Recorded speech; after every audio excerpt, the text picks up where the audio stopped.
I'm on my knees in Victoria Ashford's bedroom, hand sewing the hem of her daughter's wedding dress, when she says it. "Kendra, this dress costs more than you'll make in 10 years. I don't look up. Just keep my needle moving through the silk. "I'm sure it's beautiful, Mrs. Ashford. It's Vera Wang, custom, $340,000. She pauses, waiting for me to react. "Do you even understand what that means, that number?"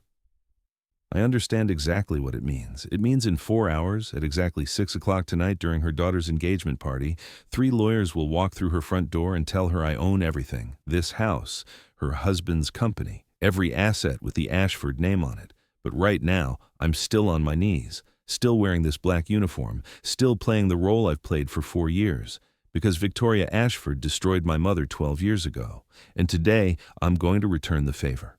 My name is Kendra Washington. I'm 30 years old, Columbia Business School graduate, managing director of a hedge fund with $4 billion under management. And for the past 4 years, I've been working as Victoria Ashford's housekeeper, not because I needed the money, because I needed her to never see me coming. 12 years ago, my mother, Elena Reyes, worked for the Ashfords. She was their housekeeper for 6 years, raised me alone after my father died in a construction accident, worked herself to exhaustion to keep us fed. One summer afternoon, the Ashfords threw a garden party, 200 guests. My mother had spent days preparing. Everything had to be perfect. I was 14, waiting in the car, watching through the window. That's when I saw Harper Ashford, Victoria's daughter, 16 years old, pick up a glass of red wine and deliberately knock it over onto an antique Italian silk tablecloth. She looked right at me through the window and smiled. Victoria blamed my mother, screamed at her in front of 200 people, made her pay $50,000 for the tablecloth, money we didn't have. Money Mama borrowed from loan sharks because she was terrified of losing her job. The stress put her blood pressure through the roof. 3 months later, she had a massive stroke, lost the ability to walk properly, lost her speech, lost everything. I was 14 years old, and we ended up in a homeless shelter. But I didn't break. I got scholarships, worked 3 jobs through college, got into Columbia Business School, built a career in finance, and I waited. When Richard Ashford needed financing for his Miami development project, I made sure my fund was the one that gave it to him, buried in shell companies, hidden behind lawyers. And when he couldn't pay it back, because I knew he wouldn't be able to, I'd seen his financials, I called the loan. Today, I take everything. The iron gates of the Ashford estate opened at 6:15 a.m. I punched in the code and drove up the winding driveway. White columns, manicured gardens, a fountain that probably cost more than most people's houses. I parked near the service entrance and went inside. The kitchen was already warm. I started the coffee, laid out the breakfast service, checked Victoria's list of demands for the day. It was taped to the refrigerator in her sharp handwriting. Fresh flowers in all rooms before 2 p.m., 300 champagne glasses polished, Harper's dress needing final hem, canapes prepped by 4. And at the bottom, underlined twice, "Do not disappoint me today." I smiled and dropped it in the trash. Richard Ashford appeared in the doorway, looking like he'd aged 10 years overnight, gray hair uncombed, eyes red from drinking and crying. Yesterday, my lawyers had served him foreclosure papers, told him he had 30 days to vacate, told him his company no longer belonged to him. "Morning, Mr. Ashford." I poured him coffee. "Big day today." He took the mug with shaking hands. "Do you know what's happening to us, Kendra?" "Sir?" "We're losing everything. Some investment fund called our loan. We can't pay." His voice cracked. "Victoria doesn't even know yet. She thinks this party is a celebration." I wiped down the counter, said nothing. He looked at me closer.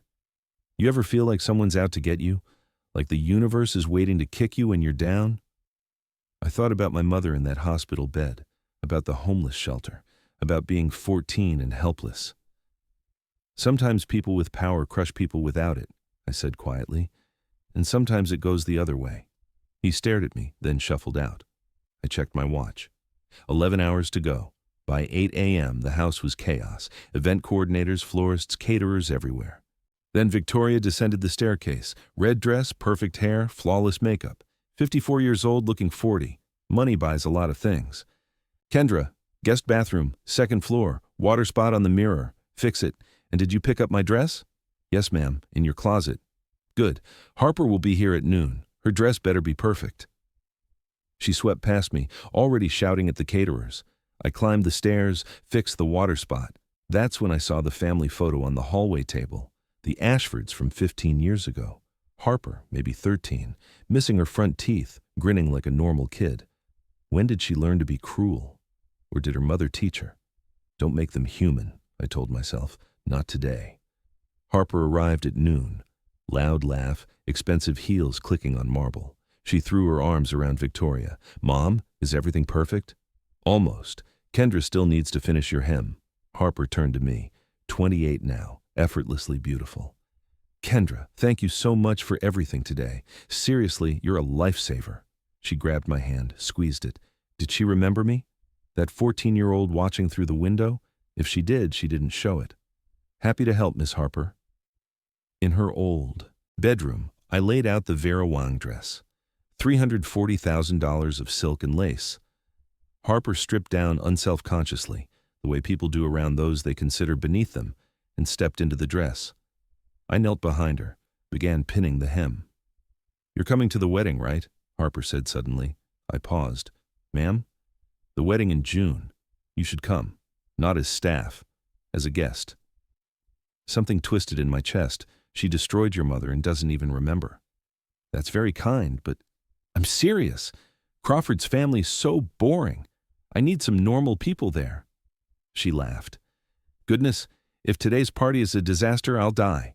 His mother already thinks we're tacky. I pushed another pin through the silk. Everything will be perfect. Do you have kids, Kendra? No, ma'am. Married? No. Good for you. She looked at me in the mirror.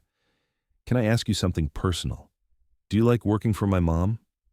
The question caught me off guard. It's a job. That's not an answer. Harper sat on the bed. She can be difficult. I know that. I've watched her treat staff like they're invisible my whole life. She looked up at me. I'm not blind. I see how she talks to you. My heart was pounding. I'm sorry if she's been awful to you, Harper continued. She was awful to a lot of people, including me sometimes. She stood up. I just wanted you to know I see you. You're not invisible. Then she left. I stood there alone, staring at the dress. Don't let her be human. You can't do this if she's human. But my hands were shaking. By 5 p.m., the party was in full swing. 300 guests, string quartet, champagne towers, everyone beautiful and wealthy and careless. I moved through them carrying trays, invisible in my uniform. I caught fragments of conversations as I passed. Whispers about Richard's failing Miami development, speculation about whether Victoria would need Harper to marry well, the kind of gossip that spreads through crowds like wildfire when someone's fortune begins to crumble. Harper was radiant, working the room. She caught my eye and smiled. Stop it, I told myself. Finish this. At 5:47 p.m., Victoria grabbed my arm, fingers digging in hard enough to bruise. Kendra, find Richard. Photos, now. Yes, ma'am. And stay out of the photos. I don't want staff in the background. She released me and swept away. I checked my watch. 5:49 p.m., 11 minutes. My phone buzzed. Text from David Williams, my lawyer. Pulling up now. I typed back. Main entrance. Make it public. You sure? Yes. I put my phone away, took a deep breath, and went downstairs. The lawyers arrived at exactly 6 p.m., 3 of them in sharp suits carrying briefcases. They walked through the front door like they owned the place, which legally they represented someone who did. The music didn't stop right away, but conversations did. People turned, whispered. Victoria saw them. Her smile faltered. Richard? Who are these people? David. Williams stepped forward. Mrs. Ashford, I'm David Williams from Patterson & Associates. We represent Washington Capital Management. We need to speak with you immediately. This is my daughter's engagement party. Whatever business you have can wait. I'm afraid it can't, ma'am. The music stopped. 300 guests watching. Victoria's face flushed. I don't know who you think you are, but you're trespassing. Get out of my house. Actually, David said calmly, this isn't your house anymore. Silence. What? As of 9 a.m. this morning, this property, along with all assets of Ashford Properties, belongs to our client. Victoria looked at Richard. What is he talking about? Richard's glass slipped from his fingers, shattered on marble. Richard! The loan, he whispered. I couldn't pay it back. So refinance, call the bank. There is no bank. It's over, Victoria. Everything. Gone. Crawford's mother made a small sound and grabbed her son's arm. Harper stood frozen, face blank with shock. Victoria's voice dropped to something dangerous. How much do we owe? $368 million, David said.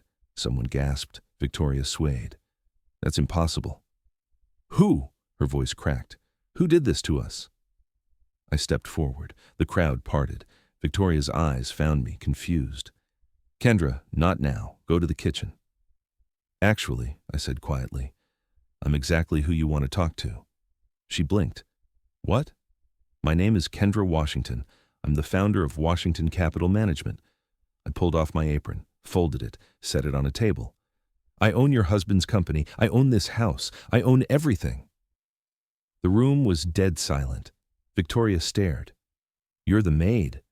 No, I was never the maid. I was always the person who was going to take everything from you. This is insane, she turned to David. She's our housekeeper, Mrs. Ashford. Ms. Washington is a highly successful investment manager with $4 billion in assets under management. This is completely legal. Victoria looked back at me, really looked at me for the first time. Why? Why would you do this? Do you remember Elena Reyes? Nothing. Blank face. She worked for you, housekeeper, 12 years ago. Wait, still nothing. She was here for 6 years, raised a daughter alone, worked 2 jobs. Victoria's face shifted. The tablecloth. The tablecloth, I confirmed. Your daughter spilled wine on it. Red wine, Italian silk. You blamed my mother, made her pay $50,000. That was an accident. No, it wasn't. I watched Harper do it on purpose. She was 16. She thought it was funny. Harper made a small sound. I don't remember. I turned to her. You smiled at me through the window, knocked over your glass and smiled while your mother screamed at mine. I was 16. My mother remembers. Every day in the hospital after her stroke, she remembers losing her ability to walk, to talk, to work, because you made her pay a debt she didn't owe. The stress destroyed her. Victoria's hand went to her mouth. I didn't know. You didn't care. That's worse. I looked at the crowd. You destroyed a woman's life over a tablecloth because people like my mother weren't real to you. I'm sorry, Victoria whispered. I'm so sorry. If you had known, you would have done it anyway. Because we were just background noise in your perfect life. I turned to David. How long do they have? 72 hours for personal belongings. Crawford's mother pulled her son toward the door. We're leaving. Mrs. Winthrop, please. Harper reached for them, but they were gone. Other guests started moving, the party hemorrhaging people. Harper was crying. This is my engagement party. I know, I said, and I did feel something then. Not satisfaction, something heavier. Victoria grabbed my arm. Please, we can work something out. With what? I have jewelry, art, I'll sell everything. Your jewelry and art are collateral. I gently removed her hand. You have 3 days to pack. Where are we supposed to go? I thought about the shelter where Mama and I had lived, about sleeping on cots and eating donated food. That's not my problem, I said quietly. Harper was sobbing. I was a kid. I didn't know what I was doing. You knew exactly what you were doing. You just didn't care. The room was almost empty now. Just the family, the lawyers, and people filming on their phones. Victoria's voice followed me to the door. You've ruined us. I stopped, turned back. No, Mrs. Ashford, you ruined yourselves. I just made sure you fell. Then I walked out for the last time. I sat in my car for 10 minutes, hands shaking. You did it. It's over. You won. So why did I feel hollow? My phone buzzed. Text from Mama's nurse. Your mom's asking for you. I drove to the assisted living facility, the nice one with around-the-clock care, the one I could afford now. Mama was in her wheelchair by the window. When she saw me, her face lit up. Kendra, I knelt beside her chair. Hey, Mama. She touched my face. Crying? I hadn't realized I was. It's okay, Mama. Everything's okay. What happened? I took her hand. Remember the Ashfords? She nodded. I saw the shadow cross her face. I bought their company today. Took everything from them. She blinked, processed. Why? Because they hurt you, because they thought they could treat you like nothing. Oh, baby, her eyes filled with tears. Hate hurts you. They deserved it. Maybe, but what does it cost you? I looked at her. My mother, destroyed by cruelty, asking what my revenge was costing. I don't know yet, I whispered. She squeezed my hand. Come here. I climbed onto the arm of her chair, and she pulled my head against her shoulder. Proud of you, she said, but don't lose yourself. We sat like that while the sun set. The video went viral by morning. Someone had filmed the confrontation. Maid reveals she owns the company. Billionaire family destroyed. 45 million views in 24 hours. Comments were brutal. This is justice. Eat the rich, but also, this is cruel. The daughter was 16. I sat in my office at Washington Capitol watching the numbers climb. David Williams sat across from me. The media wants interviews. No interviews. Kendra, you're a hero to half the internet. I'm not a hero. I'm someone who destroyed a family because I couldn't let go. Do you regret it? I thought about Victoria's face, Harper crying, Richard's broken voice. I don't know, I admitted. My phone rang. Unknown number. Kendra Washington? Yes? This is Harper Ashford. I need to talk to you. Her voice shook. There's a coffee shop on 5th and Main. Tomorrow at noon. Please. She hung up. I almost didn't go, but at 11:45, I found myself parking outside. Harper was already there. No makeup, hair in a messy bun. She looked like she'd aged 5 years. I sat down. Thank you for coming, she said quietly. I need to tell you something. I remembered. The party, the tablecloth, what I did. I said nothing. I was 16 and angry at my mom for grounding me. Some stupid teenage thing. And I saw your mother through the window, and I thought if something went wrong, Mom would be mad at her instead of me. So I spilled the wine on purpose. I know you know. You saw me. And I smiled because I was a spoiled, cruel girl who thought other people's pain was entertainment. Her voice cracked. And I'm so sorry. Harper, I'm not asking you to give anything back. I just needed you to know I remember, and I'm sorry. And if I could go back, I would stop myself in a heartbeat. We sat in silence. What happened to the engagement? I asked. Crawford's family called it off. Can't marry into scandal. She laughed bitterly. Honestly, I'm relieved. I didn't really love him. Your parents? Living in a rental. Dad's consulting. Mom. Harper shook her head. Mom's not handling it well. And you? I got a job. PR firm, entry level, $23 an hour. She met my eyes. It's humbling. I thought about what Mom had said about hate and healing, about choosing love over anger. I pulled out my phone, opened my banking app, started typing in Harper's email address. What are you doing? Harper asked, leaning forward slightly. Something I need to do, I said. I entered the amount, $50,000, then hit send. Harper's phone buzzed. She looked down at it, and her eyes went wide with shock. What? No. Kendra, I can't accept this. Listen to me, I said, setting my phone down. 12 years ago, your mother made mine pay $50,000 for a tablecloth that Harper destroyed. A tablecloth that was worth maybe $5,000 at most. Your mother inflated the price to punish her, to remind her of her place. Harper stared at her phone screen, then back at me, confusion and disbelief written across her face. But why? After everything we did to you and your mother? Why would you give me anything? I took everything from your family because I was angry, and they hurt. Mission accomplished. I leaned back in my chair. But you're not your mother. You were a kid who did something terrible. You apologized. You've changed.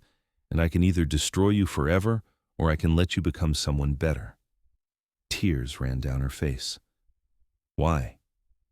Because my mother taught me that holding on to hate poisons you, and because maybe justice isn't the same as revenge. I don't deserve this.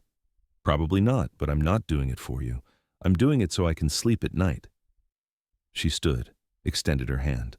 I looked at it for a long moment, Then I shook it. "Thank you," she whispered. "I'll pay you back someday. Don't, just be better than your parents. That's payment enough." She left. I sat there with my coffee, watching normal people pass by, people living lives that didn't include destroying dynasties. My phone buzzed. Text from David. "Ashford Properties closed. 2.8B final valuation. Congratulations." I stared at the number. I'd started with $30,000 in my mother's destroyed life. Now I had everything I wanted. So why did I still feel empty? That evening, I went back to Mama. She was doing physical therapy. When she saw me, she smiled. "You've been here twice in 2 days now. What's wrong?" "Nothing's wrong. I just wanted to see you." After the nurse left, Mama studied my face. "You look sad." "I gave Harper Ashford $50,000 today." Her eyebrows shot up. "The daughter?" "Yeah, she apologized, really apologized, and I couldn't keep punishing her for something she did at 16. Mama squeezed my hand. "Good. Is it? I destroyed their whole life, then give her pocket change? Do you feel better?" "Maybe. A little." Mama was quiet for a moment, then she spoke. "When your father died, I was so angry. At the heavens, at the world, at the company. I wanted someone to pay." I'd never heard her talk about this. But if I held on to that anger, it would have killed me. So every day I chose to love you instead of hating them. And eventually, she smiled, eventually the love got bigger than the hate. I'm not sure I know how to do that. You just did. With the girl. That was different. No, that was the start. We sat in comfortable silence. "Do you wish I hadn't done it?" I asked. "Taken down the Ashfords?" She thought about that. "I wish they'd never hurt us, but they did. And you made sure they faced consequences. That's not wrong. But now what? You can't spend your life being the girl who destroyed a family. You have to be something else too." "Like what?" "Like Kendra, my daughter, who's kind and smart and capable of more than revenge." I leaned my head on her shoulder. "I love you, Mama. I'm right here, baby, always." I was in my office one afternoon when my assistant buzzed. "Ms. Washington, Victoria Ashford is here. She doesn't have an appointment." I froze. This wasn't the first time. Victoria had tried to contact me 3 times in the past month, emails I'd deleted without reading, a handwritten letter I'd thrown away, a phone call I'd blocked. I'd said everything I needed to say the night of the engagement party. What more could there possibly be? "Tell her I'm not available." My assistant paused. "Ma'am, she says she'll wait. She said, and I quote, 'Tell Kendra I know she thinks she knows the whole story, but she doesn't, and she deserves to know the truth before she decides whether to see me again.'" The whole story? I'd lived the whole story. I'd watched it happen through that window. But something in those words gnawed at me. "How long has she been waiting?" 2 hours, ma'am. She brought a book." 2 hours? Victoria Ashford, who used to snap her fingers and expect the world to rearrange itself, had been sitting in my waiting room for 2 hours. Whatever she wanted to say, it mattered to her, and suddenly, I needed to know what I didn't know. "Send her in." Victoria walked through the door looking different. "Thank you for seeing me." I wasn't sure I would. I wouldn't have blamed you. She stood awkwardly. "Can I sit?" "Please." She sat, looked around. "This is impressive. You built all this from nothing?" "From $30,000 and a lot of anger." She nodded slowly, taking that in. We sat in silence for a moment. Then Victoria spoke. "I've been in therapy for 3 months, real therapy, and my therapist asked me to make amends, not because I expect forgiveness, but because I need to own what I did." She met my eyes. "I knew the tablecloth wasn't her fault. Harper told me years ago she'd spilled the wine on purpose, and I still blamed Elena because it was easier than holding my daughter accountable." My heart pounded. "Harper told you?" "When she was 22, she felt guilty and confessed, and I told her to never mention it again, that it didn't matter because Elena was just the help." Jesus. I spent my whole life believing some people mattered and some didn't, and the ones who didn't, you could do anything to them. Her voice shook. "I can't take it back, but I can be honest about what I did." "Why are you telling me this?" "Because you deserve to know. Your mother deserved better. And I can't take it back, but I can at least be honest. What happened to you after? Richard and I separated. He's in Atlanta, consulting, making decent money. He's better without me. She smiled sadly. Harper's thriving. The $50,000 you gave her, she used it as a down payment on a condo. Got promoted. She calls me every week. And you? I'm a receptionist at a dental office. $15 an hour. She laughed. I answer phones and schedule appointments. And I'm good at it. Because for the first time, I actually have to try. Do you hate it? Sometimes, but mostly I'm grateful. Because I was becoming something monstrous, and you stopped me before I turned my daughter into the same thing. Victoria stood. I should go. I just wanted you to know I'm sorry. Not because I lost everything, but because I took something from you that you can never get back. She walked to the door. Victoria? She turned. Do you ever think about her? My mother. Every day. I think about the look on her face when I accused her, the way she tried to apologize for something she didn't do, how I made her feel worthless. Her eyes filled. I think about her every single day. And I'm so sorry. Then she left. I sat alone, staring at the door, thought about revenge and justice and the difference between them. Then I picked up my phone and called Mama. Hello? Hey, Mama, can I come over tonight? I'll bring dinner. Of course, baby, always. On my way out, I passed the framed tablecloth on my wall. I stopped, looked at it, then I took it down. The next morning, I had it packaged and sent to Mama with a note. We don't need this anymore. Let's use the space for something better. She called 3 hours later. The tablecloth, you sent it? Yeah, I thought we could get rid of it. What should I put on the wall instead? How about that photo of us from my college graduation, the one where we're both laughing? I love that idea. Me too, Mama. My name is Kendra Washington. I'm 30 years old. I run a $4.7 billion investment fund. I destroyed the Ashford family dynasty while wearing a uniform. And if you asked me if it was worth it, the revenge was necessary. Victoria Ashford needed to understand that people like my mother were human beings, not furniture. But the revenge wasn't healing. Healing came from my mother's smile. Healing came from Harper apologizing and meaning it. Healing came from taking the tablecloth off my wall. Healing came from choosing, every single day, to be more than the anger that built me. I still have the company, still have the money. But I'm not the person who planned this revenge anymore. I'm someone who understands that justice and mercy can coexist. My mother was right. The love got bigger than the hate.